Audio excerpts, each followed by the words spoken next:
En la mitología griega, se les colocaba a los difuntos una moneda en la boca, pues se creía que para pasar las almas al inframundo, se debía de pagar el pasaje al barquero Caronte, quien las llevaba por el río Estigia hasta el Hades. El inframundo así nombrado por el dios Hades, quien resguardaba las almas en el inframundo con la ayuda de su perro de 3 cabezas Cerbero.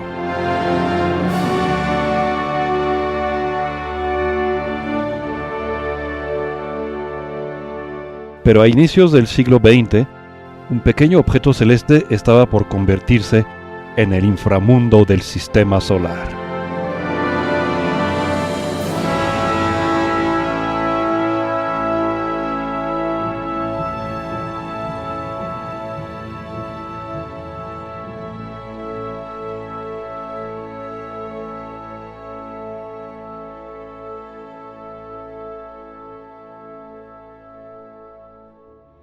En 1906, el empresario y astrónomo Percival Lowell inició la búsqueda de nuevos planetas en el sistema solar más allá de Neptuno, y fundó el observatorio que lleva su nombre en Flagstaff, Arizona.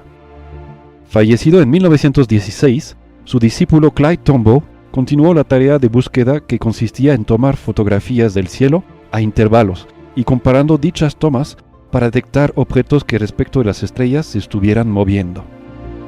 El 18 de febrero de 1930, Clyde Tombaugh estaba comparando placas tomadas el mes anterior y descubrió un objeto que se había movido. Con placas adicionales, se confirmó el descubrimiento del nuevo planeta que estuvo en los encabezados de los periódicos de la época. A finales de la década de 1990 y principios de la década del 2000, muchos nuevos objetos fueron descubiertos más allá de Neptuno.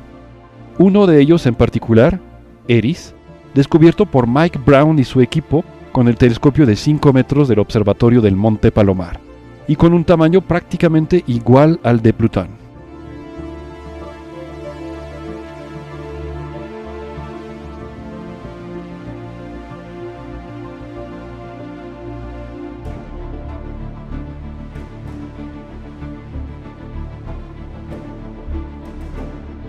Dichos descubrimientos abrieron nuevas preguntas. ¿Son estos objetos nuevos planetas? ¿Qué se considera planeta?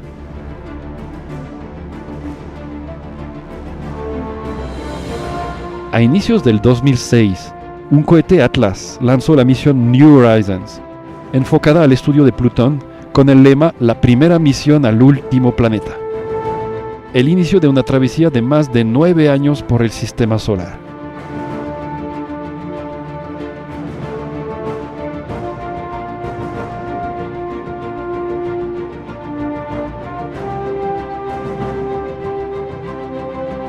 Sin embargo, en agosto de 2006, en el Congreso de la Unión Astronómica Internacional, se votó una nueva definición de planeta y la creación de una nueva categoría de objetos, planetas enanos.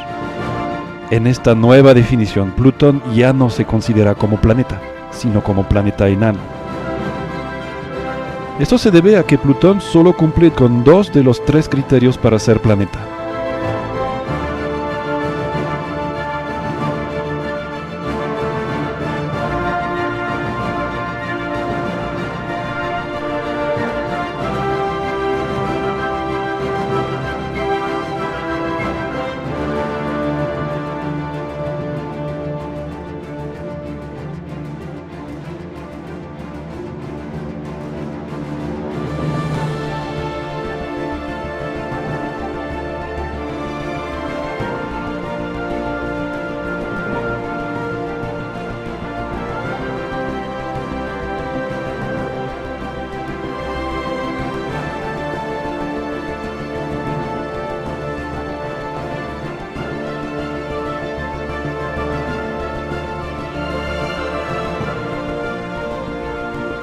Se podría pensar, por el término enano, que es cuestión de tamaño. Y es verdad que Plutón es pequeño. Mercurio, ahora el planeta más pequeño del sistema solar, mide más del doble de Plutón en diámetro.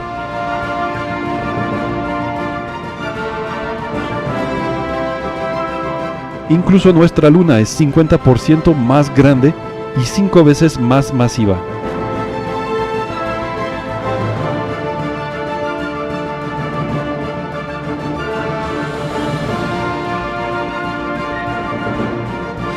Plutón, con 2.376 kilómetros de diámetro, apenas supera a Eris, nombrado por la diosa griega de la discordia.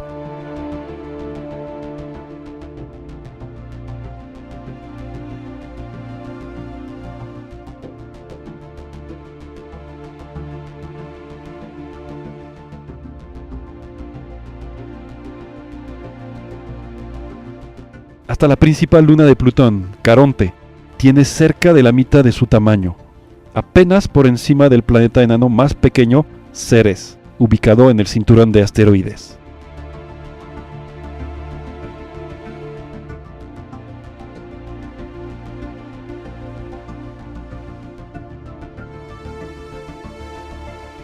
Para ser considerado como tal, un planeta debe primero tener forma esférica o esferoidal, es decir, que tiene la masa suficiente para que la gravedad se equilibre con las fuerzas de presión interna, moldeándolo como una esfera. Plutón es definitivamente esférico, por lo que cumple con este criterio sin problemas. En segundo lugar, el planeta debe dar vueltas al Sol, pues una luna, como la luna terrestre, no es un planeta. Cuando nuestra luna da vueltas a la Tierra, lo hace alrededor del centro de masa del sistema Tierra-Luna, un punto ubicado entre ambos, pero 81 veces más cerca de la Tierra que de la Luna. Esto de hecho lo ubica en el interior del planeta Tierra. Ahí, Plutón empieza a sufrir dificultades. Resulta que su luna principal, Caronte, tiene una masa solamente 9 veces inferior a la de Plutón. Por lo tanto, el centro de masa del sistema se encuentra en un punto intermedio, 9 veces más cerca de Plutón que de Caronte. Y ambos van dando vuelta alrededor de este punto, que se encuentra fuera de Plutón. Esta relación de masa provoca otro efecto. La fuerza de marea que cada uno ejerce sobre el otro fue frenando la rotación propia de Plutón y Caronte, hasta que ambos se muestran siempre la misma cara.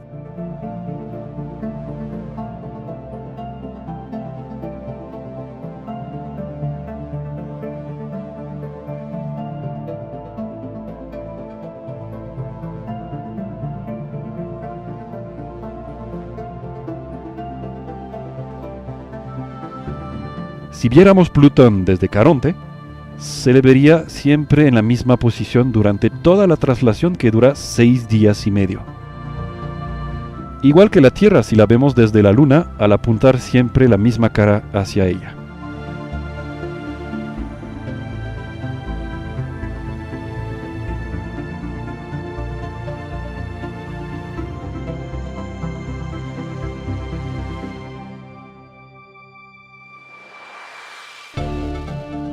Pero en este caso, lo mismo sucede en Plutón, desde donde veríamos Caronte siempre en la misma posición.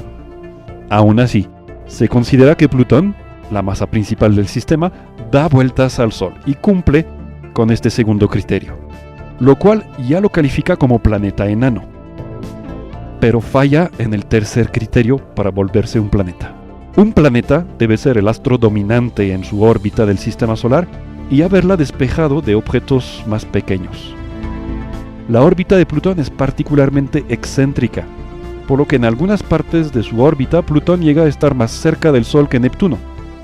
Fue el caso entre 1979 y 1999, tan solo 20 de los 248 años que tarda Plutón en recorrer su órbita alrededor del Sol. Pero sobre todo, la órbita de Plutón está íntimamente vinculada a la de Neptuno. Por cada 3 vueltas de Neptuno al Sol, Plutón da exactamente 2 vueltas. Se conoce como resonancia orbital, y se debe a la influencia gravitacional que mantiene Neptuno sobre Plutón.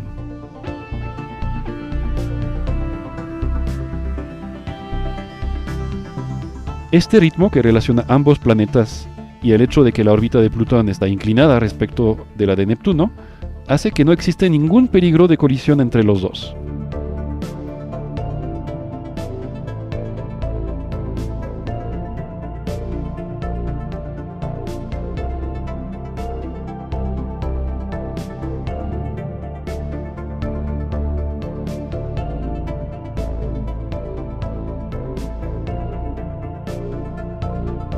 Desde la segunda mitad del siglo XIX se conoce la existencia del cinturón de asteroides entre las órbitas de Marte y Júpiter.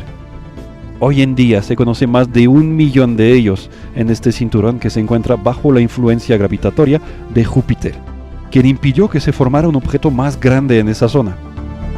El más grande en este cinturón, el planeta enano Ceres, alguna vez fue considerado el planeta faltante entre Marte y Júpiter. Pero más allá de Neptuno se encuentra otro cinturón más disperso y parcialmente bajo la influencia del gigante congelado, llamado Cinturón de Kuiper por el holandés Gerard Kuiper, quien lo teorizó. Ahí, Plutón se encuentra con muchos objetos, incluyendo otros que comparten su resonancia 3,2 con Neptuno, y a los que llamamos plutinos.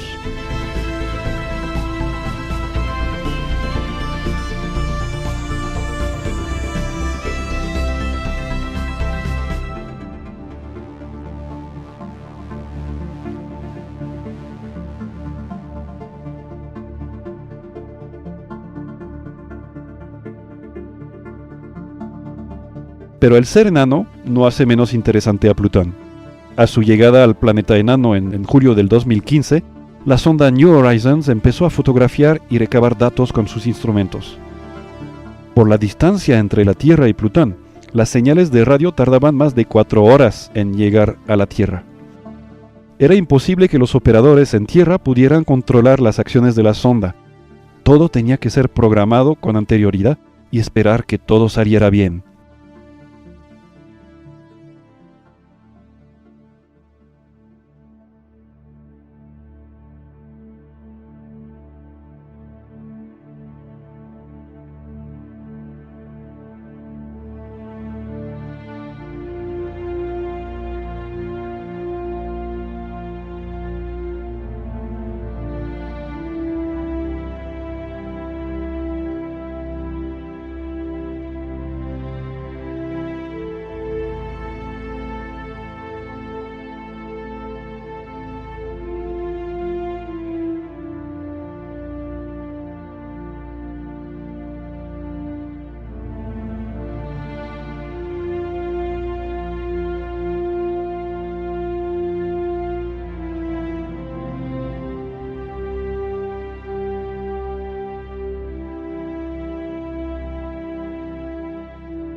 New Horizons encontró una superficie muy diferente a lo que se esperaba. En lugar de un sitio lleno de cráteres de impacto, que denotaría una superficie antigua que poco ha cambiado durante cientos o miles de millones de años, la superficie presentaba grandes regiones lisas cubiertas de hielos, es decir, no solo agua congelada, sino también otras sustancias que con los 230 grados bajo cero que reinan en Plutón se quedan en fase sólida. Significa que existen procesos geológicos o climáticos que cambian la superficie de Plutón con cierta rapidez.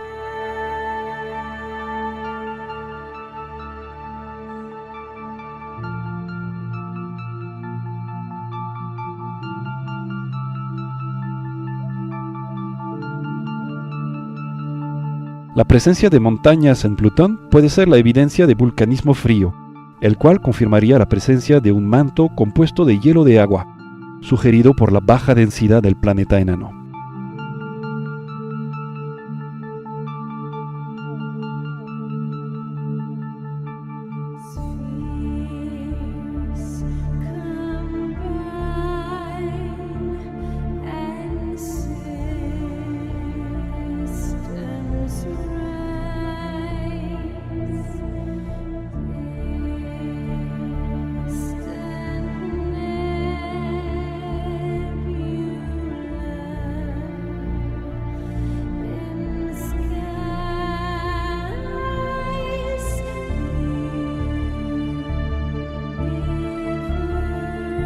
En la tenue pero presente atmósfera de Plutón es incluso probable que las largas estaciones que se suceden a lo largo de la larga traslación de Plutón, que dura 248 años, material volátil puede sublimarse y alimentar la tenue atmósfera para volverse a condensar más adelante, formando capas de nieve fresca que cubren parte de la superficie.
Una vez rebasó Plutón, la sonda pudo estudiar a contraluz del Sol la composición de su atmósfera de manera más detallada.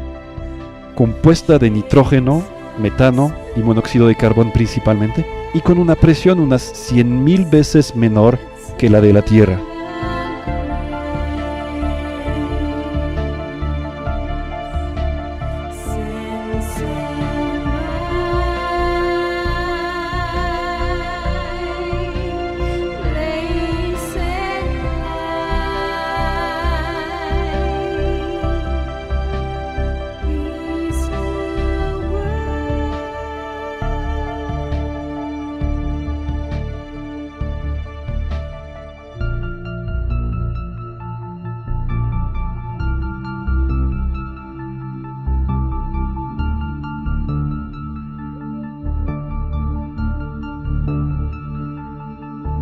Por la distancia y la pequeña antena de 2.1 metros de New Horizons, la tasa de transferencia de datos hacia la Tierra es de tan solo 2 kilobytes por segundo, siendo que aún las primeras conexiones a Internet por línea telefónica eran más rápidas, por lo que años después New Horizons sigue transfiriendo sus datos a la Tierra.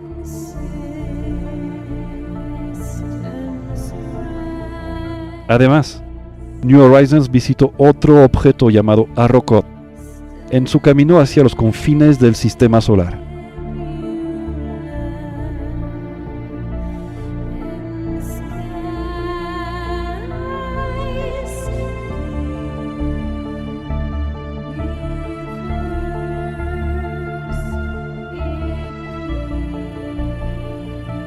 A pesar de que pasó a 3.500 kilómetros de distancia de este pequeño objeto de apenas 20 kilómetros de largo, pudo obtener imágenes muy detalladas del objeto que con su extraña forma probablemente resultó de la unión de dos objetos, lo que se conoce como binario de contacto.